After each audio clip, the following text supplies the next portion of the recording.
Mr. Ambassador, thanks for coming to our studio for our Sunday Analytical. And I will start by asking you about the recent high-profile arrests, cases, corruption cases that the government and security services uncovered, and including arrest of General Manuel Grigorian and detention of people close to Ser Sarkisian, such as the head of security and others. What's your take on that, Mr. Ambassador? Thank you very much for the invitation. It's always a pleasure to enjoy your hospitality. I think it's extremely important that the new Armenian government has proclaimed the fight against corruption as one of its priorities.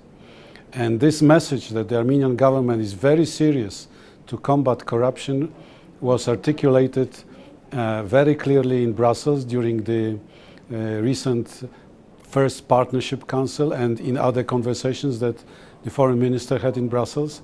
And we are seeing the material proof that the new government is determined to eradicate corruption and all its manifestations. And what is, I think, equally important, that the new government wants to do it within the framework of the rule of law, on the basis of legislation, on the basis of the full transparency of the activities of law enforcement agencies. And I think for us, for the European Union, this is something which encourages us to provide the necessary support, if needed, if requested, and we are ready to offer as much as possible in terms of our experience, the knowledge, and technical expertise. This is something what was declared, again, very clearly in Brussels at the last occasion. Everybody now in Armenia is talking about corruption. We can see a manifestation of popular intolerance towards corruption. This is something very important and a very strong reason for me to be quite silent on the topic and focus on something else. So from now on, I promise to be less talkative on this topic.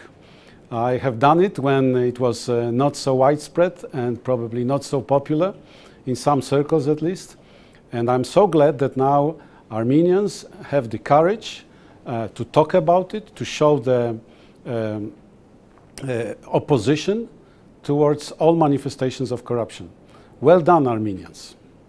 And also, there are some cases, we can see also that the government is heavily relying on the assessments and evaluations on the expertise of civic organizations, NGOs, and just recently one of the outspoken critique of the government and the head of one of the anti-corruption NGOs, Artak Manukyan, was appointed as an advisor to the Prime Minister. But he, interestingly enough, he stayed also as head of his NGO. So it's like he's not he's not paid by the government. It's like he's acting as a civic organization, but at the same time he's helping the Prime Minister. And how do you evaluate this trend? Do you think that is this a right way for the government to go? First of all, let me stress that Armenia has a very high level of expertise on the question how to combat corruption. In my contacts with, in particular, civil society organizations, I have met several very strong experts, knowledgeable people who know how it is done in other countries. They know different solutions applied in other countries. And for many years, they have been working very diligently to implant, to transfer this best international knowledge in Armenia. Now there is a window of opportunity because there is the political will on the part of the leadership of Armenia to implement practical measures to build a strong institutional basis, to build strong legislative basis. So it's not surprising that the government is reaching out to these experts. I can provide you a long list of people who are really very knowledgeable in Armenia, and that's very natural. Of course, when we talk about civil society, we should always remember that civil society organizations should be credible in their mission, should be faithful to the principles. They should always have a healthy distance to the state, to the government, because there's the basis for the credibility. But we are driven now by the necessity. I have very strong understanding for the government reaching out to the resources where they are, and they are in the civil society organizations. So what we need is this knowledge, this expertise. Yeah, it's very interesting, and we also lost some members of our team to the government. I mean, I don't consider it as a loss. It's a help, I think. And Mr. Ambassador, and also I would like to ask you if, as we know in the States, there are some experts calling on U.S. government to help Armenia in its anti-corruption fight and to restore a Millennium Challenge account, which was stopped, as we know, because lack of good governance and absence of fight against corruption, and also lack of progress in democratic institutions.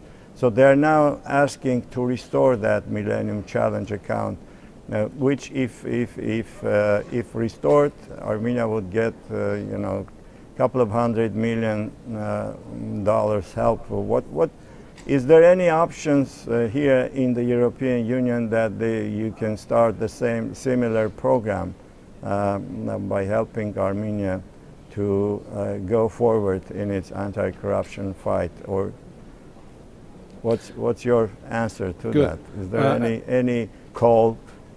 We are ready, and that was declared by the High Representative Madam Mogherini in Brussels. We are ready to continue and to even intensify our cooperation with Armenia on these topics. Of course, we will always be relying on the initiative of the Armenian government. We will never try to impose anything. What we have agreed so far is that in September the European Union will send a mission which we called peer review on corruption. These will be experts from different European Union countries who will bring to Armenia the experience of Europe. Best examples of how to shape the institutions, how to conduct practical activities on different levels of the fight against corruption. And we are ready to provide other assistance.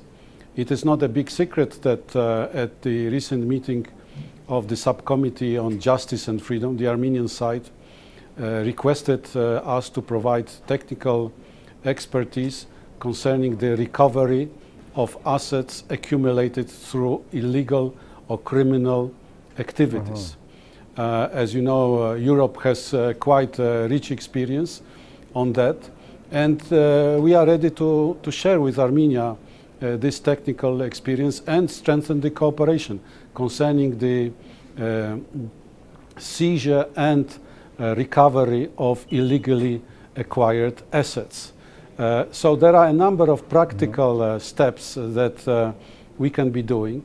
We are ready to continue some of our projects in the framework of public administration reform, in the framework of public finances reform, which indirectly will help to deal with some aspects of corruption, mainly in the field of administration, economic activities. We are ready to continue our support to public campaigns.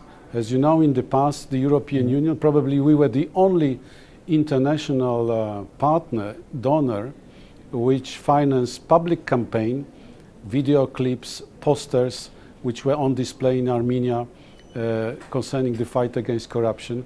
We sponsored a video game prepared by Tumo for young people concerning the fight against corruption, which, by the way, received some awards, international awards. So again, it's a good thing for Armenia. So, as you know, the European Union in the past, we have spent some money, sizable money, first of all, to make people aware and to build this climate of intolerance, popular intolerance towards corruption. We are ready to support. Even quite recently, last year, we had a beautiful art competition. We have posters by Armenian artists, which were not on display, public display, but maybe now the new government would find it useful to use it when communicating these messages to the public. Concerning the long-term aspects, I think that fighting corruption builds a good image of the country. At least this is something which is very helpful in promoting the interests of Armenia, not only in the United States, you mentioned Millennium Challenges, but also in Brussels. Because the low level of corruption, it encourages the European Union to provide more assistance in different fields, but mostly it encourages business people, ordinary investors, to come and to work in an environment which gives them solid guarantees against misuse of the funds. So I believe that if successful, this fight against corruption in Armenia can bring new standards in the region. I agree with some of the politicians who say that Armenia has the best chance to become a leader in a very positive sense, and then to attract the international community, international investors, to be more present in Armenia. Mr. Ambassador, one of the critiques of the government, the former ruling party member, Azatutyun, was saying that all these efforts were worth of no more than $10 million. He was calculating, dividing EU's help into years, and as a result, he would get like $10 million a year. What would you answer? And then he was challenging Pashinyan's government, and was it worth it? And meaning that EU's help is not so substantial. How would you respond to Azatutyun and other critics? I think that what has happened in Armenia, what the Armenian people have done, was not to please the international partners, including Europe. I think they did it for Armenia. And Armenia is the beneficiary of all the changes, including the changes brought about by the fight against corruption. And these expenditures, so called, they are not expenditures. This is investment. And already now, but what I can hear from some people in the government, these past few weeks have resulted in a clear gain that money is coming back to the treasury. But I think that what is even more important is the change in the people's mentality. What is more important is creating a new climate, a new, fresh, healthy climate, doing business, providing administrative services, doing politics, because corruption in politics is equally bad, and so on and so forth. So it is a process of creating a new climate in Armenia, which can have long-term, very beneficially effect. Concerning the European Union, our approach is very pragmatic, which means that we are ready to continue what we have started. We have quite important programs in the pipeline in all aspects. It is true that we have increased the level of our support to Armenia. By how much, it's another story. I will not discuss the numbers because a lot depends on the new government and how they feel fit to make use of the possibilities. But already what I think is very important, that the Armenian government now is not so much interested in assistance, meaning budget support, grants, although they may be very important. But it's interested in the new approach that we are proposing as the European Union, in the framework in particular of external investment plan.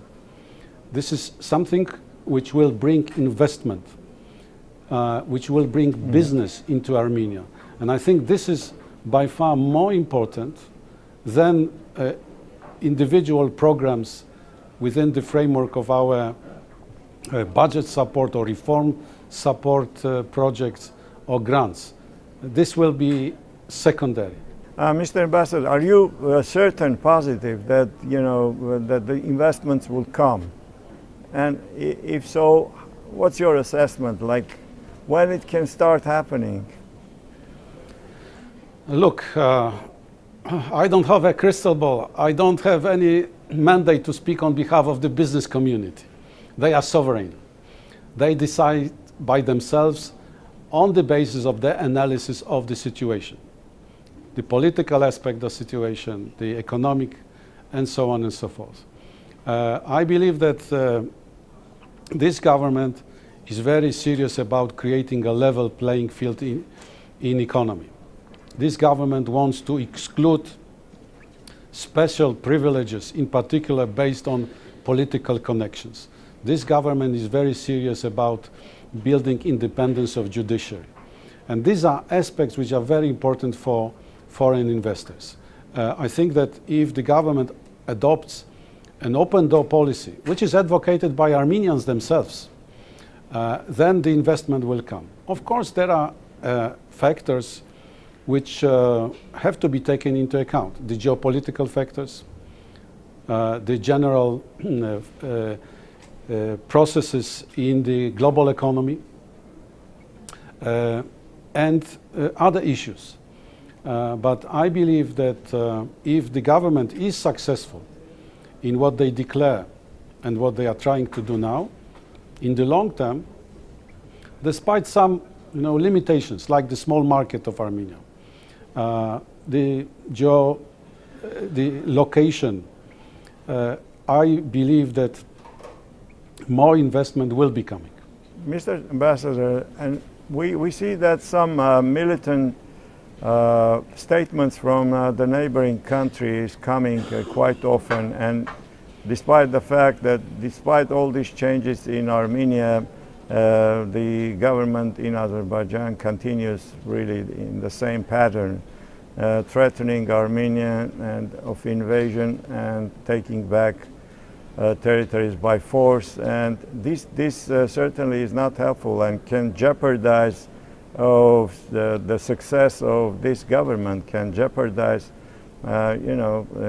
stability in Armenia. Is there anything that the European Union or member states are trying to sort of influence stability in the region?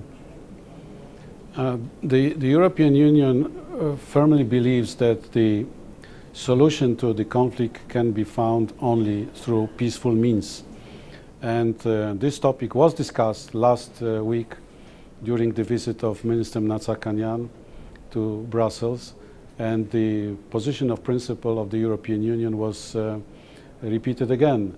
We support the efforts of the Minsk Group co-chairs. We understand that they are doing their best. They visited Armenia, they were in Yerevan, they had quite intensive program here. They also meet other interlocutors. I understand that they are preparing a meeting of the two foreign ministers. So they are not slowing down their efforts, which I think is very important. We hope very much that the peace process, the contacts, the dialogue, the negotiations can be reinvigorated and can bring good results. The peace dividend for Armenia, for the region, would be great. And the European Union is ready to consider its contribution to the post-conflict rehabilitation. And we are ready to be of assistance. My colleagues in Brussels are discussing in very concrete terms at different seminars what the European Union can do. For the time being, the political task is to support the activities of the Minsk Group co-chairs, to put the negotiations on a dynamic track, which should be accompanied by measures of restraint concerning the public statements, measures of constraint concerning the military situation, the military build-up, and so on and so forth. So here our position is very clear, and the European Union will be very much behind all these peace efforts. Mr. Ambassador, we know that Pashinyan will be visiting Brussels to take part in this NATO summit's, side event. And for those heads of states who participate in Afghanistan peace mission, he will be also taking part in that meeting. And is there any chance that he can also meet with EU officials? Is there any meetings? Are there any meetings planned? What can you tell us about it? I cannot disclose anything, but the contacts are underway, and I'm sure that when the Prime Minister comes to Brussels, he will be offered a very warm welcome by the European Union leaders. But everything should be discussed and agreed upon by diplomatic channels. The European Union on a number of occasions has expressed very strong support to the intentions of the new government, in particular the fight against corruption, the strengthening of the independence of judiciary, creating a level playing field in the economy, and strengthening human rights, and preparing fair and free elections.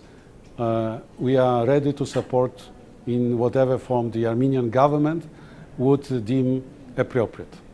Mr. Ambassador, you met also with Prime Minister and you discussed with him perhaps a lot of issues, but what's your impression of him?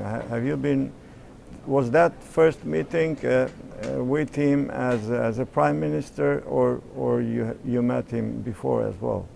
Well, of course, we have been meeting before. We have been meeting in different contexts when he was in opposition. We have been meeting now when he's in this very responsible position of the Prime Minister. I think that for all partners, all interlocutors, what is clear that he has very sincere intentions, that he means what he says. And I think that his actions so far have manifested that the declarations made by the government, by the Prime Minister personally, are very seriously taken. That this government has the political will to do everything possible to implement these promises. Of course, by their own declarations, the main objective is the new elections. This is the primary target, and we are discussing with other international donors how we can be helpful in this process. We hope very much that the discussions in the Parliament among different political factions will result in a consensus-based approach to the reform of the electoral code. And there is now a technical mission of the United Nations in town. They are consulting with the government, but also with the other political forces, what is expected. And we are in a very constructive mood. The international community is in a very constructive mood. And I believe that this government, very much strongly supported by the population, deserves our support in its very important intentions, very important plans, which fall in line with what the European Union has been advocating here in Armenia in the recent years. Mr. Ambassador, thank you very much. Just the last word, what do you have to say for Armenians? Is there anything that you want to state as a last comment? I hope it's not my last time on your show. I hope that we will still have a possibility. No, of course not. I wish Armenians to be persistent in their aspirations, because we know that every big change, like the recent revolution, produces high expectations, high hopes, and a lot of enthusiasm, which with the time can very much be reduced. So if you want to be successful, and you have every right to be successful, be persistent. Continue and believe in your success. There will be big problems to be tackled, definitely. But I believe that this revolution, which happened several weeks ago, can give sufficient ground for Armenians to be self-confident. It is about hope and self-confidence. Us, what we can provide is a small encouragement, political, moral, sometimes financial support, but the future of Armenians in their hands. And I think that they now very clearly realize it, that they are the masters of the future. And with this understanding, they should be persistent, never losing up hope. Thank you very much, Mr. Ambassador. Thank you. Thank you so much.